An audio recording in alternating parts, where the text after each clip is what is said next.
안녕하세요. 오늘은 발언, 본언의 의미를 얘기해 드리고요. 멋진 신라인 시대에 신라인들이 말했던 발언 사상을 알아보는 시들, 그런 것들을 한번 소개시켜 드리고자 합니다.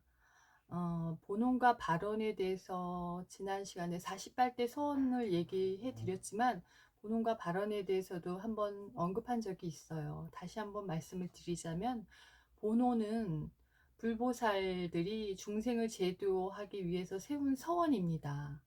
그 다음에 발언은요, 불보살들이 그 서원을 믿고 우리도 그렇게 되기를 바라면서 원을 발언하는 것입니다.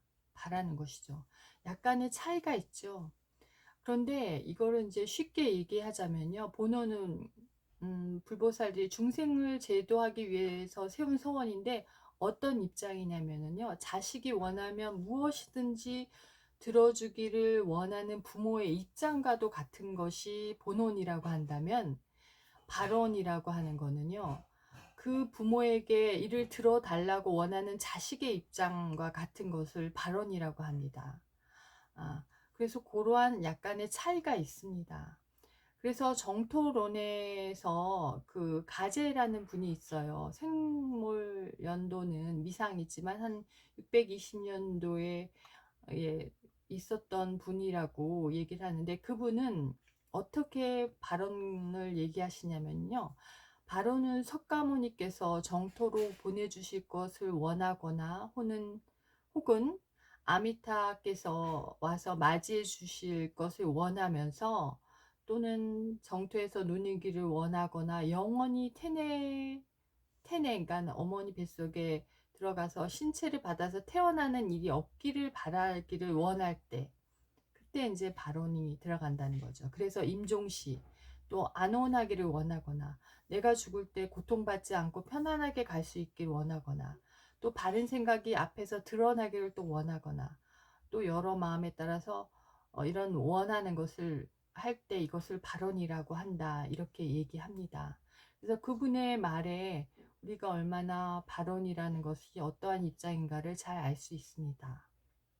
그리고 두 번째, 신라인들의 발언 사상이 굉장히 유명한데요. 그 원앙생가라고 유명한, 그 문무왕 때 있었던 원앙생가가 있습니다. 신라인들의 발언 사상을 잘 알 수 있고 유명한 건데요. 신앙심과 구도심이 아주 가득한 서정적인 발언가죠. 원앙생. 그거는 이제 왕생을 원한다, 왕생을 원한다, 이렇게 얘기를 합니다. 그걸 한번 소개시켜 드리면요, 달님이시여, 이렇게 얘기합니다. 이제 또 서방으로 가셔서 무량수불 앞에 말씀을 아뢰소서. 다짐 깊으신 부처님을 우러러 두 손을 모아 올려 원앙생을 외친다고.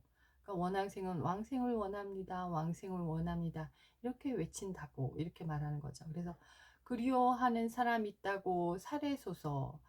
이 몸 버리시어 48가지 소원이 모두 이루어질까 하실까, 뭐 이렇게 얘기하는 겁니다. 그래서 48가지는 그 조금 전에 얘기했던 법장 스님의 48대 서원을 얘기하는 것 같습니다.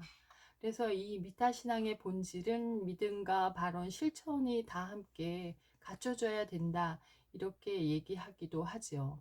그 다음에 유명한 것은 제망매가입니다.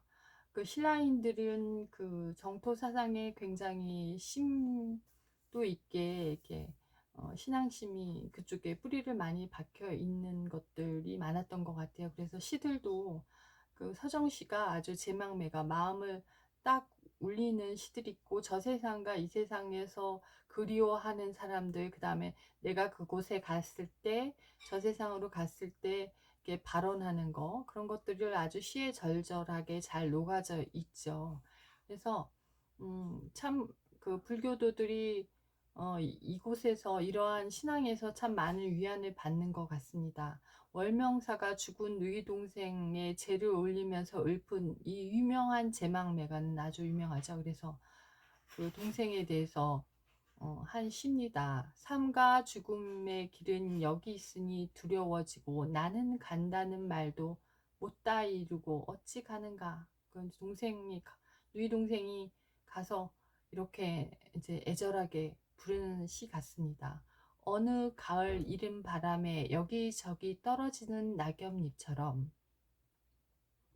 한 가지에 나서 가는 곳을 모르는구나.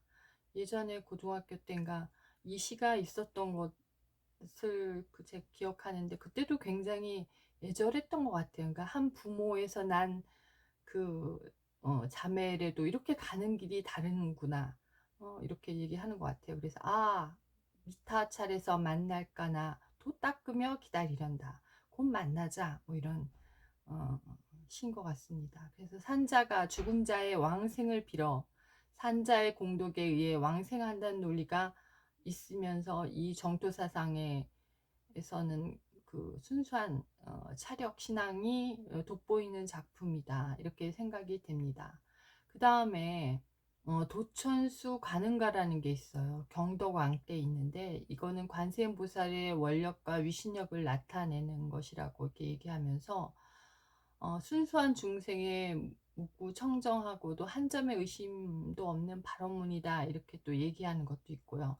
그 다음에 희명의 아이가 또 유명한 게, 이제 천수대비 앞에서 노래를 지어서 빌어서 눈이 떠졌다는 그런 이야기도 있죠. 희명의 아이가 태어난 지 5년 만에 갑자기 눈이 멀어가지고 거기에서 이제 관음 신앙으로 이제 빌었죠. 그랬더니 눈이 떠졌다, 이런 것도 있고요. 그 다음에 그 관음보살의 원력과 위신력을 직설적으로 나타내는 그런 것들입니다.